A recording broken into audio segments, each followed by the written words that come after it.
আইসারের এই গাড়িগুলো আসলে কি রকম, আপনার কি মনে হয়? আইসার আসলে এই গাড়িতে স্লিপার করাটা আমার মনে হয় উচিত না, কিন্তু যেটা নেক্সট আনছে যে আপনার চেসিস, ওইটা সামনে পিছে দুটো থেকে ইয়ারব্যাগ আছে, আর এটাতে ইয়ারব্যাগ আছে শুধু পিছনে। আচ্ছা আচ্ছা আচ্ছা, স্লিপার গাড়িতে দুটো সাইডে আপনার ইয়ারব্যাগ লাগবে, কারণ এটা সামনে একরকম করে পিছে আরেক রকম করে।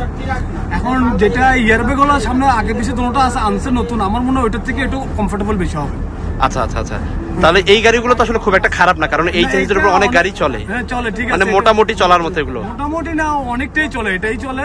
তবে যেটা আপডেট ভার্সন ওটা অনেক বেশি আরামদায়ক, ভার্সনটা অনেক বেশি কমফোর্টেবল হবে এটাতে। আচ্ছা আচ্ছা আচ্ছা, গাড়ি যখন স্লিপার গাড়ি যখন বাবলিং করবে, এটা জাস্ট ফাল মারবে, ওটা ফাল মারবে না, ওটা বাবলিং করবে।